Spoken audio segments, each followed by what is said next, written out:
Buenas, ¿qué tal? ¿Cómo están? Espero que estén muy bien. Mi nombre es Micaela Urueña, soy ayudante de cátedra de la materia de Derechos Humanos y Garantías con la profesora Silvina Zimmerman y Facundo Capurro. Esta es la primera parte de la clase de Derechos Económicos, Sociales y Culturales. Espero que hayan podido empezar con la lectura del pacto, de la observación general número 3 del comité DESC y los apuntes sobre la exigibilidad judicial de los derechos sociales de Víctor Abramovich y Christian Curtis.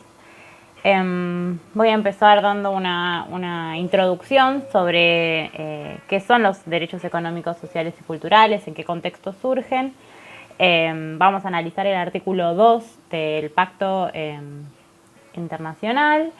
Después vamos a hacer un análisis de la observación general número 3 del comité que evalúa y que profundiza algunos conceptos sobre cuáles son las obligaciones generales de los estados que son parte de este pacto.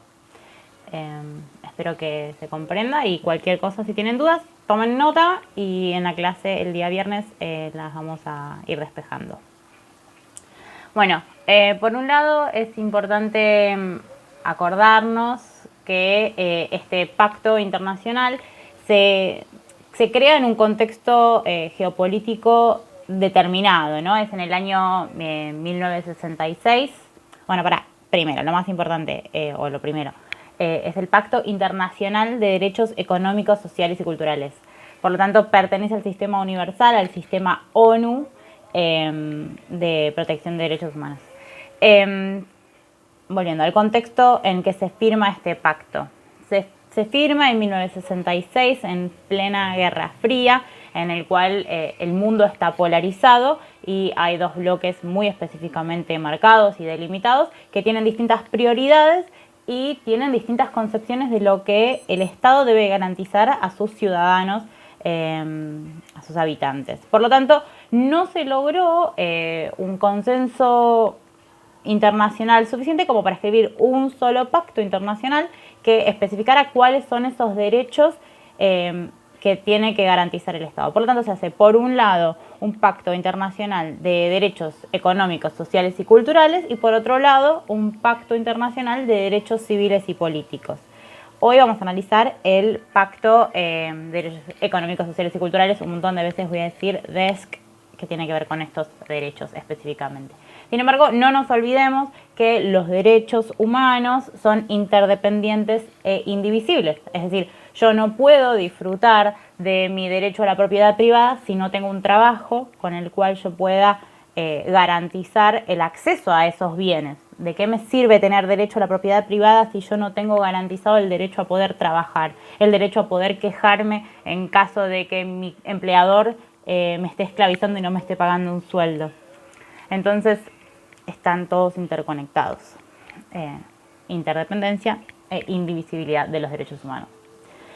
Bueno, hay una serie de antecedentes que se dan tanto en el ámbito internacional como en el ámbito interno, en el ámbito de cada uno de los países y en el caso de la Argentina también. En el ámbito internacional, bueno, hubo varias revoluciones previo a esta firma de estos pactos, en el cual, bueno, hubo determinadas conquistas de derechos. Sin embargo, estas conquistas de derechos no fueron homogéneas para todos los grupos sociales. Siempre hay grupos sociales que nosotros llamamos, que se llaman, no solamente nosotros, sino que se llaman en el mundo académico, grupos en situación de vulnerabilidad social específicamente, que, bueno, siempre tienen muchas mayores dificultades para acceder a los mismos derechos que otros grupos, ¿sí? Por ejemplo, las mujeres, por ejemplo, los niños y las niñas, por ejemplo, las personas en situación de vulnerabilidad económica, por ejemplo, indígenas, personas con discapacidad, etcétera, etcétera, etcétera.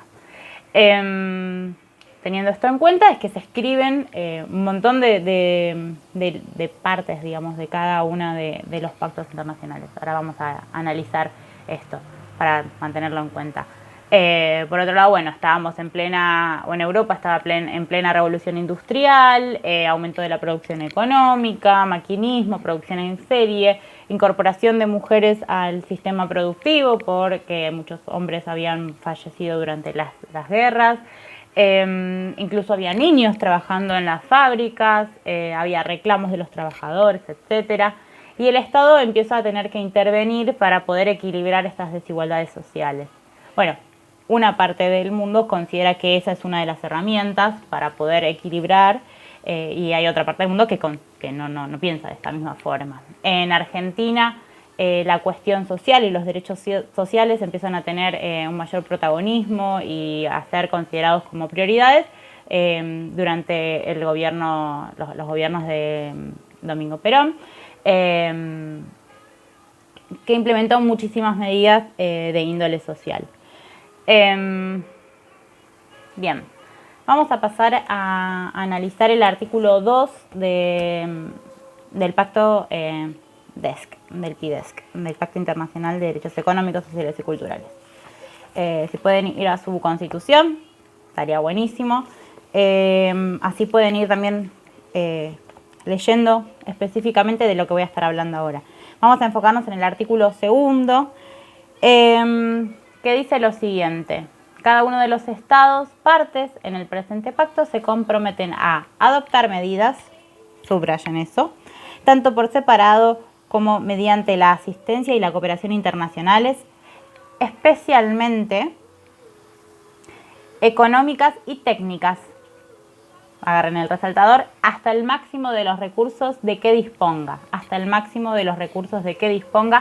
para lograr progresivamente, ahí progresivamente también subrayamos, por todos los medios apropiados, inclusive, en particular, la adopción de medidas legislativas también, la plena efectividad de los derechos aquí reconocidos. Bien, esta es la primera parte del artículo 2, es el primer inciso del artículo 2, y de esta parte se desprenden algunas claves. Por un lado, los estados se comprometen, es decir, que se obligan a adoptar medidas